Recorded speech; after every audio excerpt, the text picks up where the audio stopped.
السلام علیکم ورحمۃ اللہ وبرکاتہ۔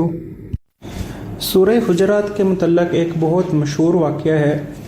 کہ جب یہ آیت نازل ہوئی، یا ایھا الذین آمنوا لا ترفعوا اصواتکم فوق صوت النبی ولا تجهروا له بالقول كجهر بعضكم لبعض ان تحبط اعمالكم وانتم لا تشعرون، کہ اے وہ لوگوں جو ایمان لائے ہو، اپنی آواز رسول اللہ صلی اللہ علیہ وسلم کی آواز سے بلند نہ کرو کہ جیسے تم لوگ آپس میں ایک دوسرے کے ساتھ کرتے ہو، کہیں ایسے نہ ہو کہ تمہارے سارے اعمال ضائع کر دیے جائیں اور تمہیں پتہ بھی نہ چلے۔ تو اس آیت نے تمام صحابہ کو بہت خوف زدہ کر دیا، یہاں تک کہ حضرت عمر، جن کی آواز میں گونج تھی اور جن کی آواز بہت اونچی ہوتی تھی،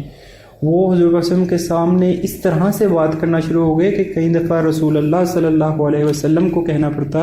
کہ ذرا رپیٹ کر دیں، دوبارہ سے بول دیں، کیونکہ آپ کی آواز بہت ہلکی، سمجھ نہیں آئی۔ تو اسی طرح مدینہ میں اس وقت صحابی ہیں ثابت ابن قیس، جو کہ خطیب الانصار کے نام سے جانے جاتے تھے، ان کی آواز سب سے بلند تھی۔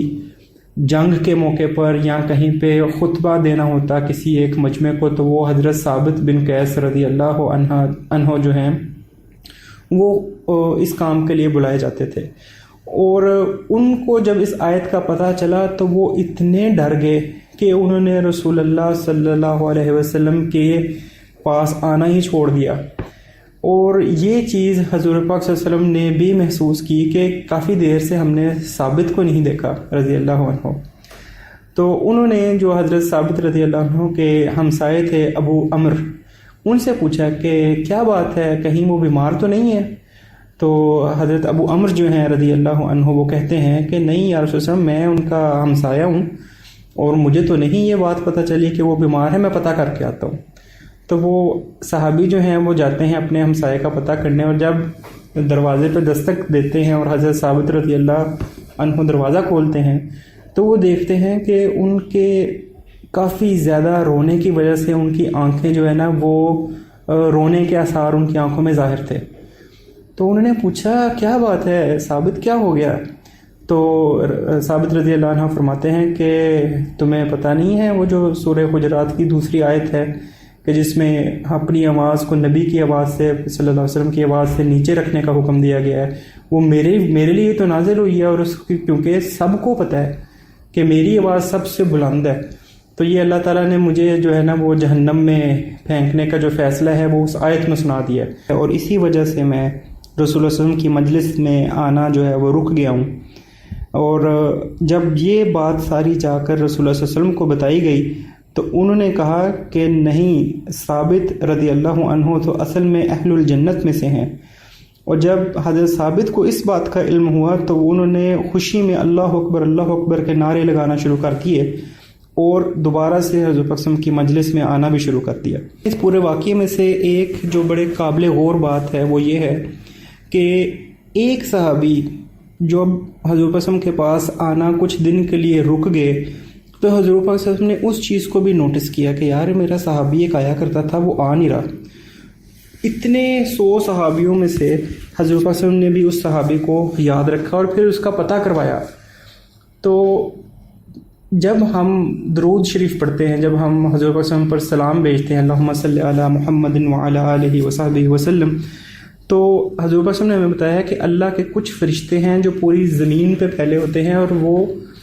جب بھی میرے پہ کوئی درود پڑھتا ہے، سلام بھیجتا ہے، تو وہ سلام مجھ تک پہنچایا جاتا ہے۔